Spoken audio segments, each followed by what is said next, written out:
Right. ఇంతకుముందు మీరు చెప్పారు కదా, బీసీల తోకలు కత్తిరిస్తానని చంద్రబాబు నాయుడు గారు బయట చూపించారు కదా, అక్కడ ఉన్నది యానారయ్య గారి. ఆల్మోస్ట్ ఏమండి ఆ సిచ్యువేషన్లో అక్కడ ఉన్నారా మీరు? ఆ ఇన్సిడెంట్ జరిగినప్పుడు అవునండి, మీరు ఉన్నారు కదా అక్కడ? మిమ్మల్ని ఉద్దేశించే కదా అన్నారు, మిమ్మల్ని ఉద్దేశించే కదా తోకలు కత్తిరిస్తానన్నారు.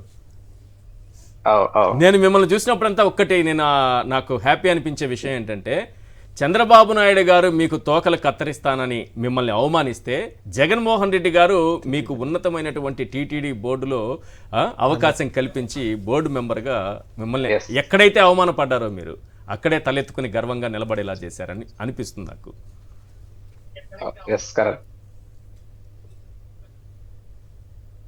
ఏంటి బీసీల గురించి, ఏంటి టీడీపీలో బీసీల గురించి చెప్పండి. మీకు ప్యానెల్లో పాల్గొనే పెద్దలకి నమస్కారం. అదేవిధంగా సాక్షి ప్రేక్షకులకి. చాలా దారుణమైనటువంటి పరిస్థితి నడుస్తుంది. గతంలో చంద్రబాబు నాయుడు గారి ప్రభుత్వం కూడా చూసాం, కానీ ఇంత నీచమైనటువంటి పద్ధతుల్ని, ఎందుకంటే కుల సంఘాల మీటింగులు ఇప్పుడు కాదని మేము కూడా బీసీ జేఏసీగా, బీసీ కుల సంఘాలుగా, నాయ బ్రాహ్మణ సంఘం అధ్యక్షుడుగా 30 సంవత్సరాల నుంచి కుల సంఘాల్లో పనిచేస్తున్నాం రాజకీయాలకు అతీతంగా. చాలా సార్లు కులాల మీటింగులు, బీసీ మీటింగులు పెట్టుకున్నప్పుడు అన్ని రాజకీయ పార్టీలు పిలుస్తాం. అన్ని పార్టీల్లో వచ్చినటువంటి వాళ్ళని మా కులాలకు న్యాయం చేసేదానికి మీరు కలిసి పోరాటం చేయండి, మా తరఫున సపోర్ట్ చేయండి అని అడుగుతూ ఉంటారు.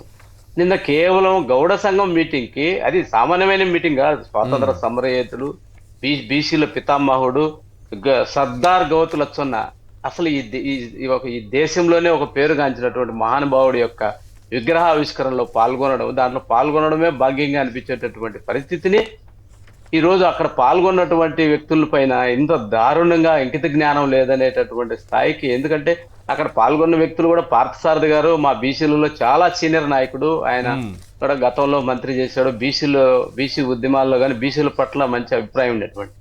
ఇంకో వ్యక్తి ఎవరు, శిరీష గారు, ఆయన గౌతులచ్చన్న గారి స్వయాన మనవరాలు. అవును. ఇంకొక ఆయన మాజీ ఎంపీ నారాయణ గారు పాల్గొన్నారు. అదేవిధంగా జోగి రమేష్ గారు కూడా మాజీ మంత్రి, ఆయన కూడా గౌడ సామాజిక వర్గానికి చెందినట్టు. ఒక ఇన్విటేషన్ వేసి వాళ్ళ సంఘం తరఫున పిలిచినప్పుడు కులాలుగా బీసీలు, అది పార్టీలకు అతీతంగా జరిగినటువంటి కార్యక్రమంలో పాల్గొంటే దానిపైన అంత దారుణమైనటువంటి పదాలు వాడి, మరి పేపరు ఈనాడు వాళ్ళు రాశారా లేకపోతే చంద్రబాబు నాయుడు గారు కానీ లోకేష్ గారు కానీ అంటే రాశారో తెలియదు, కానీ ఇంకిత జ్ఞానం లేదనేటటువంటి మాట రాయడం అనేది చాలా, అసలు వారలుగా అనింది. రాష్ట్రంలో ఉన్న, దేశంలో ఉన్న బీసీలందరినీ అన్నట్టుగా మేమందరంగా భావిస్తున్నాం, మా వాళ్ళు అన్నట్టు కాదు అది. ఎందుకంటే చంద్రబాబు నాయుడు గారికి మామూలుగానే ఆ నైజం ఉంది. ఎందుకంటే పోనీ ఇప్పుడు మీరు పవన్ కళ్యాణ్ ఎందుకు అడగలే? మన సాక్షాత్ అసెంబ్లీలో పవన్ కళ్యాణ్ గారు బొత్స సత్యనారాయణ గారిని కౌగులించుకో మాట్లాడినప్పుడు పవన్ కళ్యాణ్ ఎందుకు క్షమాపణ కోరలేదు వీళ్ళు? అంటే మేము బీసీలు అయితే ఇంత చులకనా? బీసీలు అయితే ఒక న్యాయము, ఇంకొకరైతే ఒక న్యాయమా? చంద్రబాబు నాయుడు గారు ఒక కార్యక్రమంలో అదే మా రాజ్యసభ సభ్యుల్ని కలిశాడు. వాళ్ళిద్దరు గుసగుస చాలాసేపు మాట్లాడుకున్నారు. మరి ఎందుకు ఆయన చంద్రబాబు నాయుడు గారు ఎందుకు కలిశారు? ఎందుకంటే ఇంకొక విషయం కూడా మీరు ఆలోచన చేయాలి. ఇది ఒకటే కాదు, చాలా విషయాలు మనం చూస్తే ఈ రోజు జగన్మోహన్ రెడ్డి గారు ఎన్నడూ లేని విధంగా రాజ్యసభలో కానీ శాసన మండలిలో బీసీలు పంపిస్తే, దేశ చరిత్రలో ఎప్పుడు ఈ రాష్ట్రంలో ఎప్పుడే కానీ రాజ్యసభలో ఒక్క బీసీ కూడా లేనటువంటి పరిస్థితిలో బీసీలు పంపిస్తే వాళ్ళందరినీ ఓసీలు వదిలేసి బీసీలందరినీ బెదిరించి వాళ్ళతో రాజీనామా చేసి ఈరోజు మోపిదేవి వెంకటరమణ గారు ఒక బీసీ రాజీనామా చేపించి ఆయన్ని తీసి ఎవరికి ఇచ్చావు? నువ్వు ఓసీకి ఇచ్చావు. అంటే బీసీలు రాజ్యాధికారంలో కూర్చోవడం నీకు ఇష్టం లేక నీ పార్టీలో చేర్చుకొని 3 బీసీలతో రాజీనామా చేయించి బలవంతంగా బెదిరించి రాజీనామా చేయించి ఒకరిని నీ పార్టీలో, ఒకరిని బీజేపీలో, ఇంకొకరిని బీసీని తీసేసి ఓసీకి ఇచ్చావు. అంటే బీసీలు నువ్వు చేయకపోగా జగన్మోహన్ రెడ్డి గారి అవకాశం కల్పించిన దాన్ని కూడా 1 సంవత్సరం లోపల తీసేసి ఓసీని పెట్టాలనేది. అది ఒకటి కాకుండా ఇంకొకటి, ఎమ్మెల్సీలలో అగ్రస్థానం ఇచ్చి బీసీలను కూర్చోబెట్టినటువంటి జగన్మోహన్ రెడ్డి గారిని కేవలం బీసీ ఎమ్మెల్సీలు మాత్రం బెదిరించి రాజీనామాలు చేయించి ఆ ఎమ్మెల్సీలన్నీ ఓసీలకు ఇవ్వాలనేటటువంటి ఆలోచనతో జయమంగళం వెంకటరమణ గారు కానీ, పోతుల సునీత గారు కానీ, పద్మశ్రీ గారు కానీ శాసన మండలి సభ్యుల్ని వాళ్ళతో రాజీనామా చేపించేసి అవన్నీ ఓసీ వర్గానికి చెందినటువంటి బాల్యాని శ్రీనివాసులు రెడ్డి గారికి, ఇంకొక మా జిల్లా నుంచి ఒక రెడ్డి గారికి, వీళ్ళందరికీ ఇప్పించేటటువంటి, అంటే బీసీలు చట్టసభలో కూర్చోవడం కానీ గౌరవంగా ఉండడం చంద్రబాబు నాయుడు గారికి ఇష్టం లేదు. Right. ఈ రోజు ఏదో ఒక సొడ్డు దొరికితే బీసీలు మాట్లాడేటటువంటి పరిస్థితి ఈ రోజు. ఒక్కసారి ఎందుకంటే మీతో పాషా గారు చంద్రబాబు మాట్లాడారు. నాయుడు గారు ఒక ప్రశ్న అడగాలి సార్ మిమ్మల్ని. ఇంకొకటి అంటే మీరు అక్కడ రోడ్డు ఉన్నారు మీద కాబట్టి ఈకలు ఆ రోజు- దొరికే పరిస్థితి. ఇంకొకటి చిన్న విషయం, మా విషయం చెప్తే ఆ. నాయబ్రావులకి ఈ రోజు నాయబ్రావుల విషయంలో ఆ రోజు గుళ్ళు అడుగుపెట్టి తోకలు కత్తిరిస్తాను చంద్రబాబు నాయుడు గారు అంటే, ఈ రోజు పవిత్రమైన టీటీడీ బోర్డు మెంబర్ నన్ను పెట్టడమే కాదు జగన్మోహన్ రెడ్డి గారు, ఈ రాష్ట్రంలో 11,500 మంది దేవాలయాల్లో బోర్డు మెంబర్ పెట్టడం కాదు, గుడిలో అడుగు పెట్టనీనన్నటువంటి చంద్రబాబు నాయుడు చేత కూడా ఈ రోజు నాయబ్రాహ్మణులందరినీ బోర్డు మెంబర్లు పెట్టించాడు. ఈ రోజు టీటీడీలో కానీ అన్ని దేవాలయాల్లో పెట్టించేటటువంటి Yes.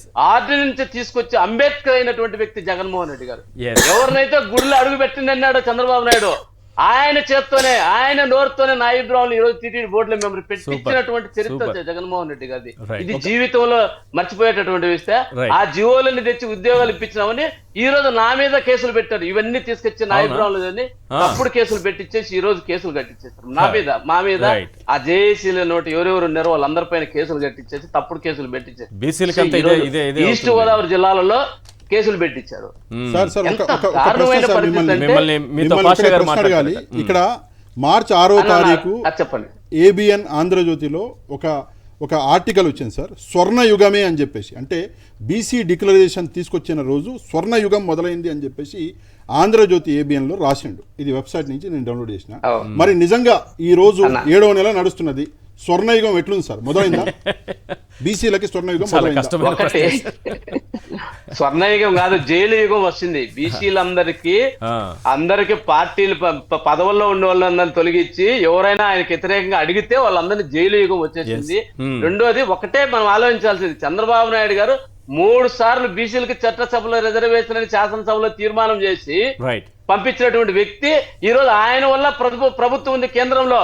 మరి ఎందుకు నీకు చిత్తశుద్ధి ఉంటే కేంద్రంలో మాట్లాడి అమరావతికి డబ్బులు తీసుకొచ్చి మాట్లాడినప్పుడు బీసీల పైన చిత్తశుద్ధి ఉంటే ఈ రోజు పార్లమెంట్ లో ఎందుకు పెట్టించలేకపోతున్నావు? నువ్వు చట్టసభలో రిజర్వేషన్ కల్పించలేకపోతున్నావు. రైట్. ఎంతమంది ప్రశ్నిస్తే జైల్లో బీసీలను వాడుకొని నువ్వు ప్రశ్నిస్తే ప్రతి టిప్పు ప్రశ్నిస్తే జైల్లో పెడతారంటున్నారు కదా, వాళ్ళ పార్టీ ఎమ్మెల్యేనే ప్రశ్నిస్తున్నారు. ప్రశ్నిస్తే జైలే.